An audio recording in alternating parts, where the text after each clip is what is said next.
Hi everybody, myself Johnson George. Welcome back to Social Science class. In this video, we are going to discuss few more topics from Indus Valley civilization.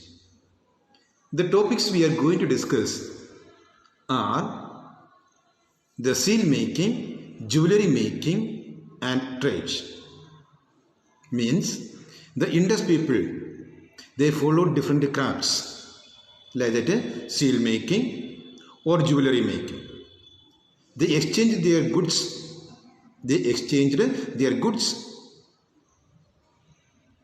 Called a trade. So these three topics we are going to discuss now. What are them? Seal making, jewelry making and their trades. First of all, we can see the seal making.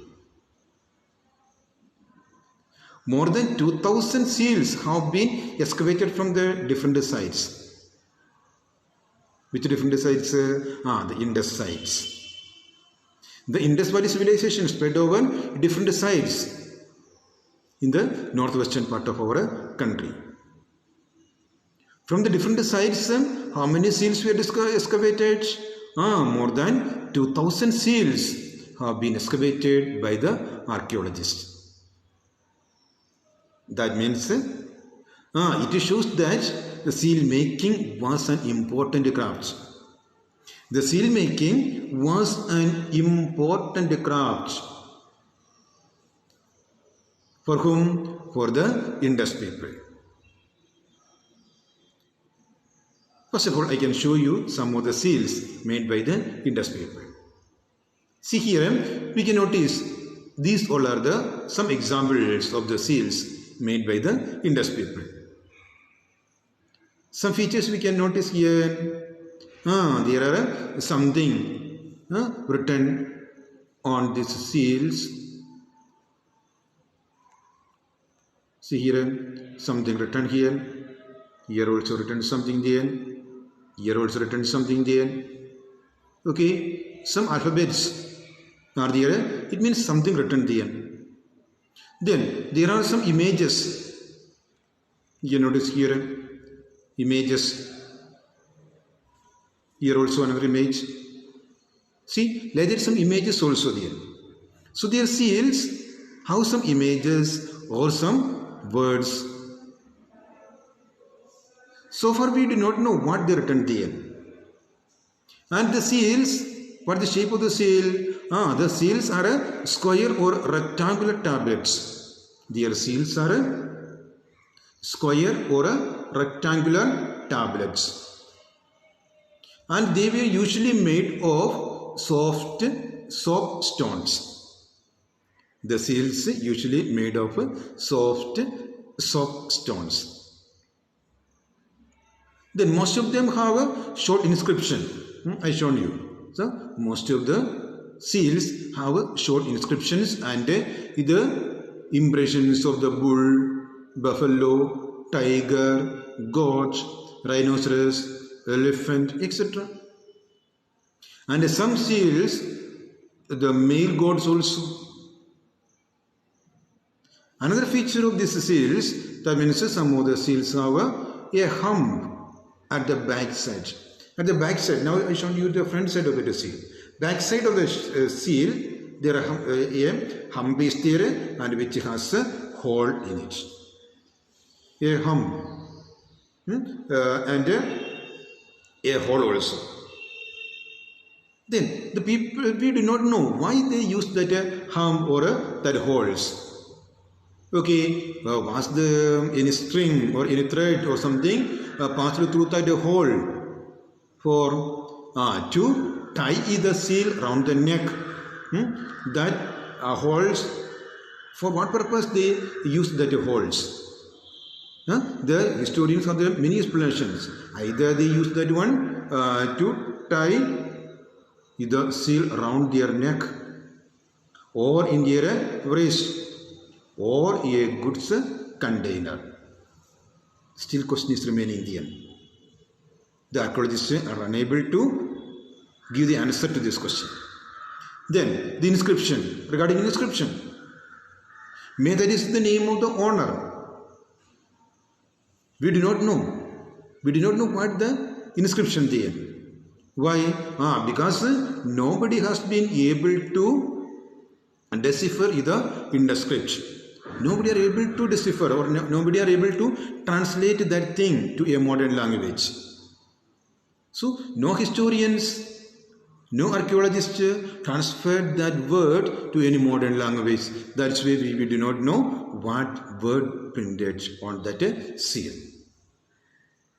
Anyway, the seals were used.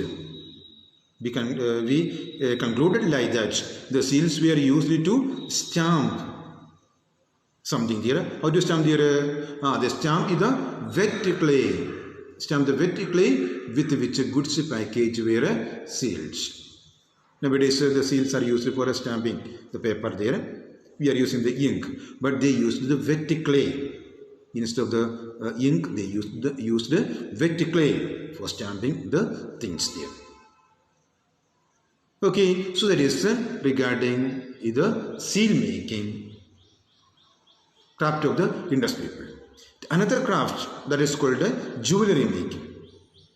What is called jewelry? Jewelry means ornaments. We are using the various ornaments. The present day also we are using the different ornaments like that around the neck. We are using the different ornaments, ear, head, then the bangles or the like that things, anklets are there. So like that various ornaments in the modern days people use. The ancient Indus people also used various kinds of the ornaments. The jewelers of the Indus Valley made a variety of ornaments. And using the materials such as copper, gold, silver, clay and precious stones or semi-precious stones, etc. So the what materials they used for making their ornaments? They used the copper, they used the gold, they used the silver, clay, precious or semi-precious stones, etc. They used there. Also they used some baked stone, the mud. Also they used for some baked clay. Also they used for making their ornaments. And these ornaments, both men and women adorned themselves and or decorated themselves. They used ornaments like that, bangles, necklaces, rings. Okay, so they used the bangles. You know bangle? What is bangle? Necklace around the neck. They used there. Then rings. Different kinds of the ornaments used by both men and women of the Indus society. So both men and women wore ornaments such as bangle, necklaces and rings. I can show you a few ornaments.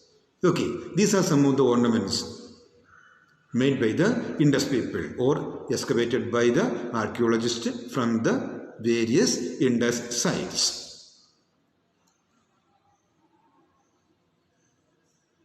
Okay, so these are the different ornaments. Again, the small ornaments are there called beads. Okay, again, next point is that their trade. Regarding their trade, the trade was conducted according to a set of rules. They made their trades. They conducted their trade according to their rules. Trade rules were there. We are not going to study the trade rules of the Indus people in our sister class that you will study in your higher classes. Okay, now you can remember this maturely. They followed some rules for exchanging their goods one another. Also they used some uniform weights. Uniform weights they used there. For measuring the things, they used uniform weights. Then another fact is that articles made of materials, many articles they made there. These the material they used for making such articles may not available in Indus region. That means they imported that material from other region and they made that article out of that material, using that material. It is suggested that the long distance trade existed during that period. Long distance trade means distant place. They exchanged the goods to different places or distant places. Then, next one is that the seal. One example is that the seal depicting a sea-going ship excavated by the archaeologists from the Indus site. It shows that they made that the overseas trade also. That means through sea, through ocean, they exchanged the goods from their region to other region, or they imported the materials from other region to Indus region. See there, the goods imported from outside the Indus Valley probably include copper. The copper they imported from Rajasthan. Gold they imported from Karnataka. And tin and precious stones from Afghanistan. Okay, so now they imported copper, it is from Rajasthan, gold, that is from Karnataka, then tin or precious stones they imported from Iran or Afghanistan. Okay, so they had a foreign trade also. Again, the Indus city probably had a trade link with modern Iraq. Ancient days it was called Mesopotamia. Okay, so they had that a trade relation with Mesopotamia. How you know that one? Because some of the Indus seals excavated from the Mesopotamian sites. And some of the Mesopotamian seals excavated from Indus sites. So the archaeologists came to a conclusion that they had a trade relation with this other civilization also. Then the Mesopotamian records shows that told about the Indus port. And the port of the India they called Mulaha. Okay, these all are the proof that the Indus people had a trade relation with other civilizations. Children, I hope you understood all the points what we discussed here. The point we discussed today on jewelry making. Then we discussed about their trade. Also we discussed regarding the topic related the seal making. We will meet again in our next video with a new topic. Bye.